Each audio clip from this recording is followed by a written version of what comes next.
So this is lesson number 82 in Algebra 1 called Evaluating Functions and Domain and Range.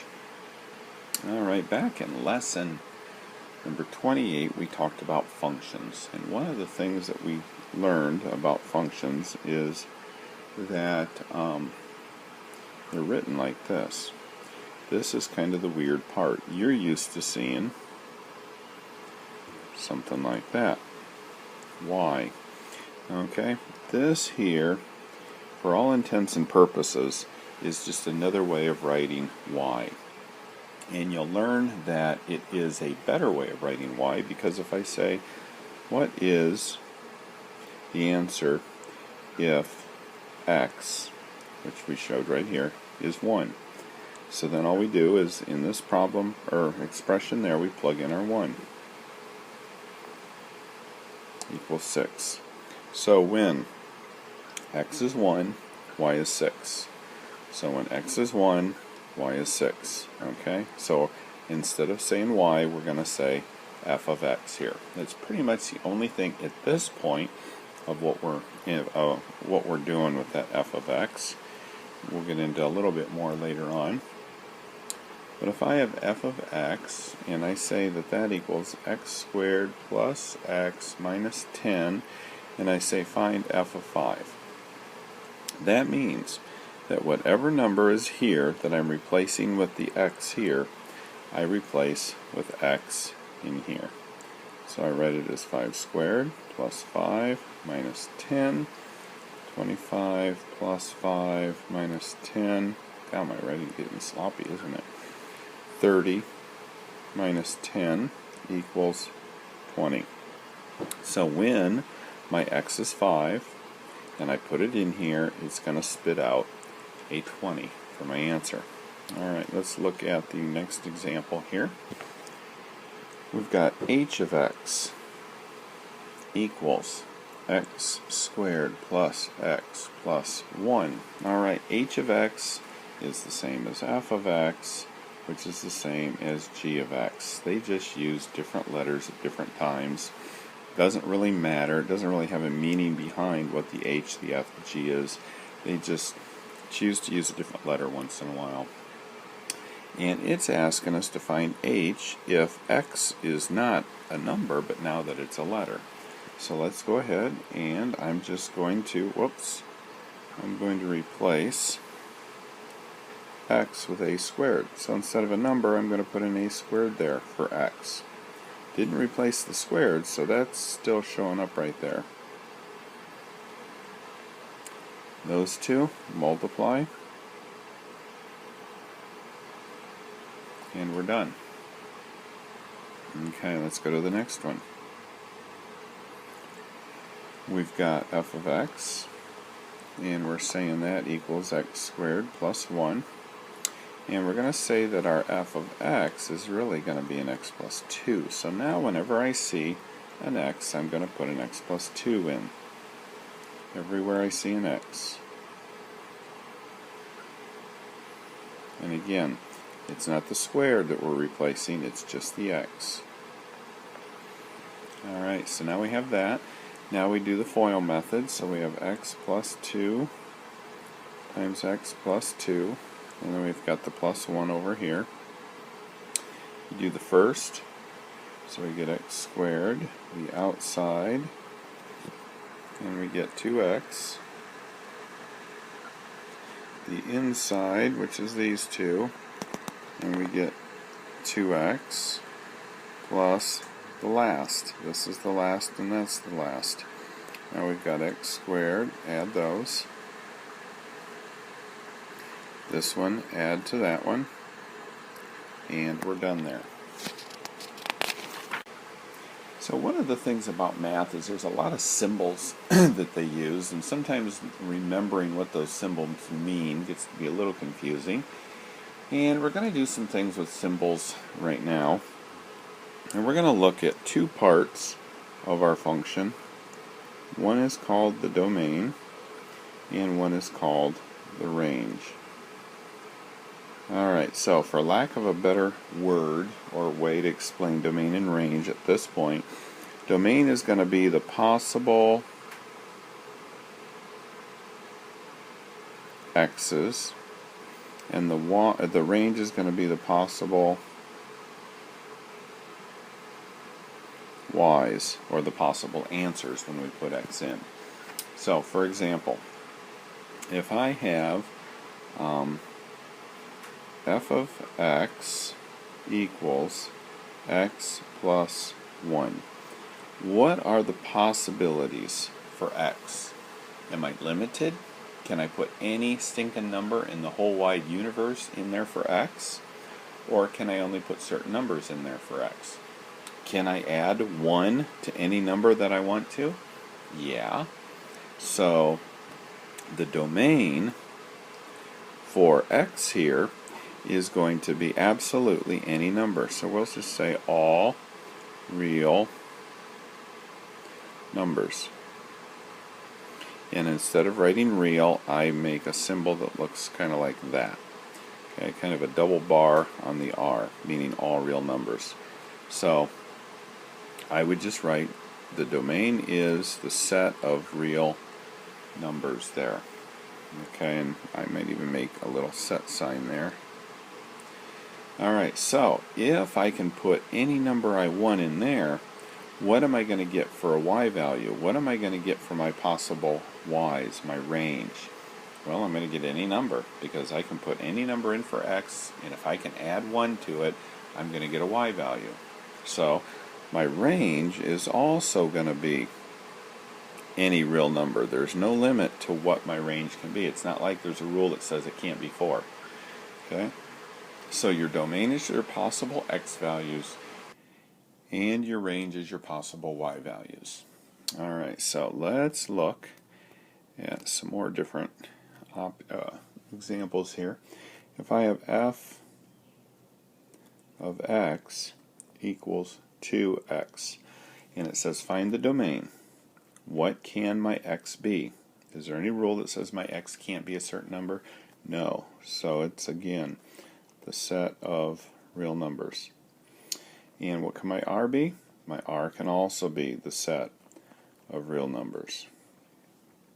Alright, so if you're looking at a graph, your graph, you can tell your range and domain pretty quickly and easily just by looking at it. Let's look at this one right here. Alright, so if I'm asking for the domain and range here, the domain means how far can I go left and right. Okay, this particular graph says that I start at -2 and I go to 3. So somehow that x is in the middle.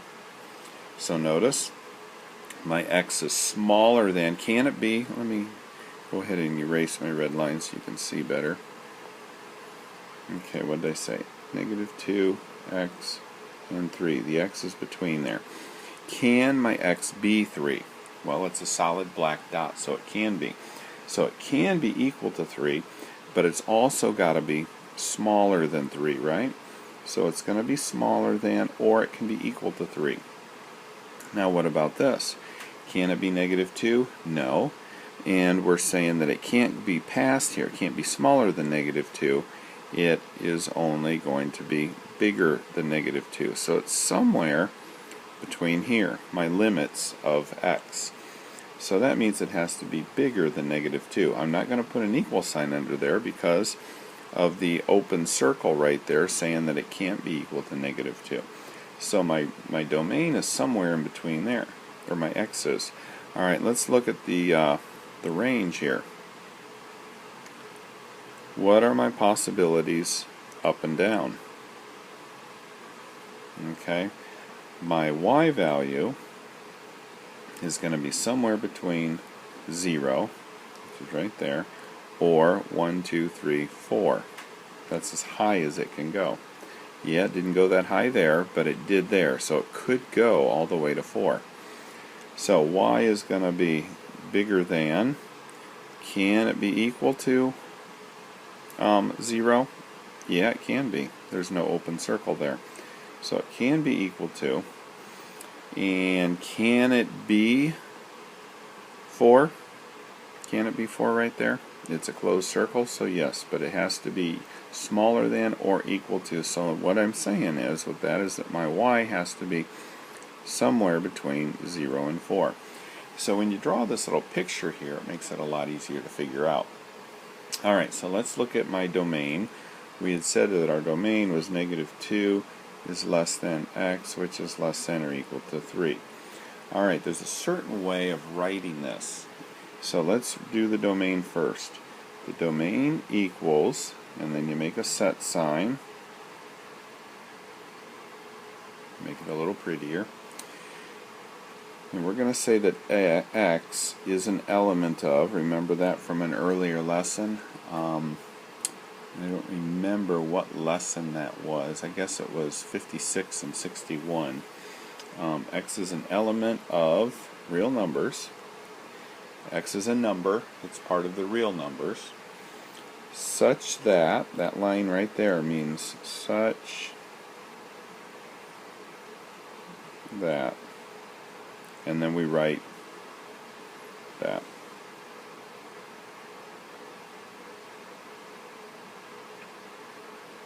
Okay? So this is the symbols for writing the domain of the equation, or the picture that we put there. Alright, let's do the range. The range is the set of numbers x, which is an element of the real numbers, such that 0 is less than or equal to y, which is less than or equal to 4. Okay, so see what I did? R equals set. I said what possibility x can be. X can be any number in the real numbers, as long as, that's what such that means, as long as it's between 0 and 4. Alright, so that's what I just wrote. Alright, let's look at the next example. And it says, I'm trying to find out how many examples. We have 2 more. I might be able to do it in our time. F of x equals the square root of 5 minus x. Alright, so what if x were 3?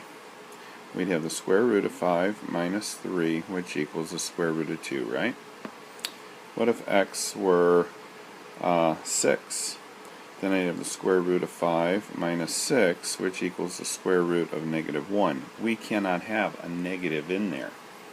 So I know that my value here for x has to be a number that is less than 5, because if it's greater than 5, I'm going to get a negative number under there, and I can't have a negative.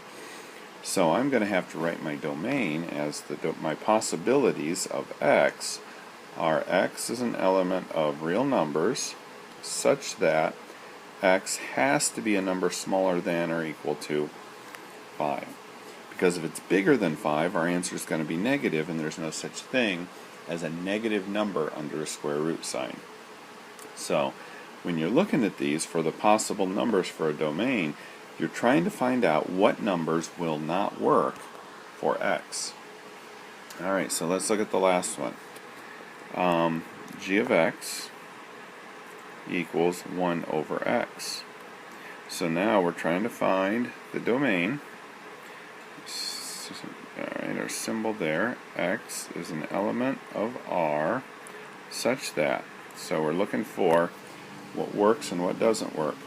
Well, any number in the whole history of the universe works, right? Except 0. You cannot have a 0 in a denominator, because that makes it non-existent, makes it undefined. So x can be any number in the whole world, but x cannot equal 0. Alright, and that would be our answer.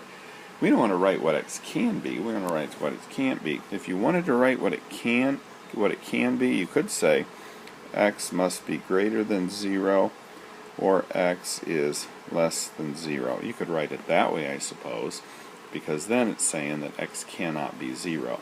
But anyway, that's what you're going to be doing in here. Finding numbers that work for x and work for y, and those are going to be your domain and your range.